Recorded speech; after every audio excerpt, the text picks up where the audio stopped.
Hey YouTube, it's Brittany, a Shorty Girl to you, and today I'm just doing my pregnancy update vlog. So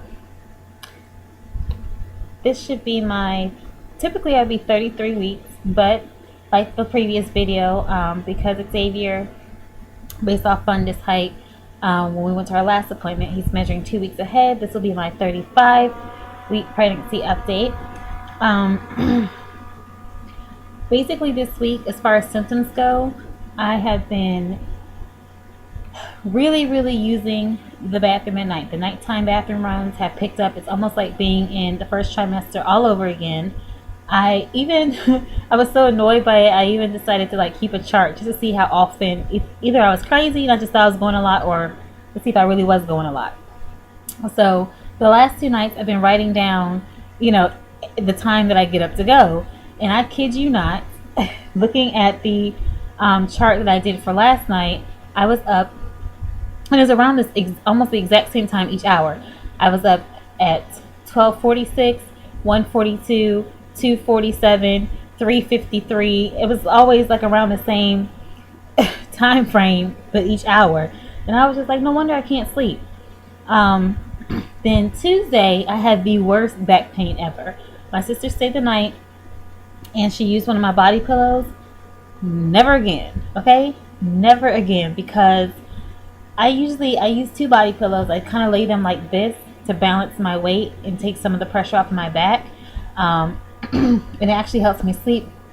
But I was without one of them, and that was the worst sleep ever. It felt like that night Xavier decided to be all in my back, and I wanted to cry. It hurt so bad. As far as symptoms, I really don't have. I've been having Braxton Hicks contractions, not that often though. For the most part, it's a lot of pelvic pressure, a lot of pelvic pain. Usually he's because he's stretching. He does a lot of stretching now. Monday, Tuesday, and Wednesday, all he did was stretch. Like he would sleep all day, and I was kind of nervous because he wasn't kicking a lot, but he would do a lot of stretching every so often, so I knew he was probably okay. But then Thursday, Friday, and today, he's been doing like complete body rolls in my stomach, and you could see him poke out, and it is the weirdest thing to see. We were at me and my boyfriend went to Olive Garden, and I was eating, and he loves pasta, carbs. He's a very big pasta baby. And I was eating, and then he just decided he wanted to completely turn over, and my stomach just kind of went all the way out. It was just the craziest thing to watch while you're trying to eat at the same time. I was just like, oh my goodness, this baby. But he's really active. His kicks are so hard. Like if my hand is rested on my stomach like this, for instance, and he'll kick me, my hand will come up like that. That's how his kicks are getting really strong. He's actually punched me once from his little arms, so I know his arms are good. But for the most part, his little hind parts, his little hind end is really strong.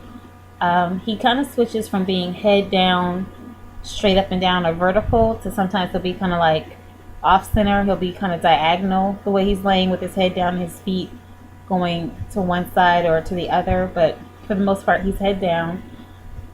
He was horizontal Thursday, and that was really uncomfortable. He finally decided to turn around again. Oh my gosh, I thought I was going to pass out. But for the most part, I've just been having, like I said, pelvic pain, back pain, frequent bathroom trips, usually at night. It's the funniest thing that I don't have them during the day. Like I can sleep all day without having to get up and go to the bathroom all the time, which is probably why I take naps more now, because I don't sleep at night. So I sleep during the day, and I don't have an issue. So I don't know if it has something to do with day versus night, but it's aggravating. I want to sleep at night. But maybe I think he's just setting me up for his time, setting me up on his time clock, and that's fine. What else? And dry mouth. I've been so, in fact, I have 2 bottles. One's right here. I have been so dehydrated. There's a cup of ice back there. Like, I have to have something cold in my mouth all the time. My mouth is always hot now, so I can't drink lukewarm water or room temperature water. It has to be cold um, cold water and or ice chips. And I love, right now I'm loving Slurpees and slushies and things like that. So if it's cold, I'm loving it. What else? I think that's all for symptoms. I really don't. Oh, well, there was another side effect. I've been leaking colostrum. It's usually after I get out the shower, like my. Oh, he's moving. I'm sorry. It's just weird. Um, while I'm talking and trying to breathe, and he's moving. But um, so yeah, I've been leaking colostrum. Usually, it's after I get out the shower, a warm shower, whether day or night. My breast will kind of swell a little bit, and then I'll notice I'll be leaking. So I have been having to use my nursing pads because sometimes it's just a little bit. I really don't need them. It'll stop after I dry off or whatever, and then other days it just goes and it'll stop whenever it wants to. So I do think I might be able to breastfeed him. I think my milk will come in with no problem. So I will be taking breast pads. A lot of people say you don't need them when you go to the hospital, but I think I might.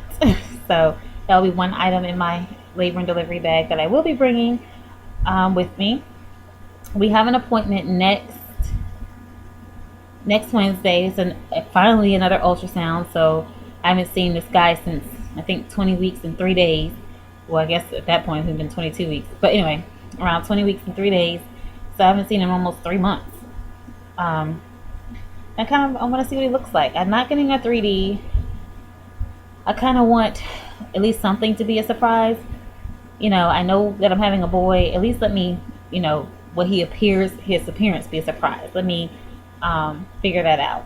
I mean, not figure it out, but be like, oh, let me figure out who he looks like versus kind of figure it out before he's born. It kind of takes the element surprise out of it. So I want to have a little bit of surprise left. Because I don't know if he's going to be my last one, my first and last, or, So I think that's pretty much it for symptoms. I don't really have any cravings. I just like regular food. Well, pasta. I like pasta. I crave pasta. I'm back on my Oreo kick. I don't know where that came from, but they taste different now for some reason. But that's pretty much it. I really have no cravings. I've been walking a lot. I've actually lost 7 pounds. So I don't think, let's see, when I first got started, I was 185. And then now, let's see, I think initially I had gained 12 pounds. But now I'm down to 192. When they measured me for my last checkup, I was 192.6. So, I mean, it's still high. It's only, technically, I've only gained 7.6 pounds in pregnancy weight versus pre-pregnancy weight. But I figure because I do plan on losing my normal weight before I got pregnant, or before this year, I was like 160. I do want to get back down to at least 150, 160 within about 4 months after he's born. So I think with breastfeeding that should help, because I am comfortable with my plus size self, but with my height and having to take care of newborn, I want to be in the healthiest state I can be in. So I have not gained that much weight since I've been pregnant. It's pretty much all baby, thank God, which means that my weight loss should be it won't be as difficult as if I had gained like 20 pounds or 30 pounds like most people do with their first babies, or sometimes even their third babies. But I was really concerned, mainly because my dad has diabetes, and I didn't want to put on too much weight and possibly get gestational diabetes, because I'm higher risk for that. But so yeah, I have a couple more hauls coming up. I'm trying to get a lot of postpartum hauls now. I did buy some cute little tank tops from Old Navy the other day, some maternity tank tops, and I should have had those all along, because those are really cute and they're really comfortable, and they look like regular tank tops, but they fit over the belly. So I should have had those, but I didn't. But yeah, I think that's it. This video is like almost 10 minutes long, so I'm gonna try to cut it now. And thank you guys for watching my 35 5-week pregnancy update, and I'll see you next video. Bye.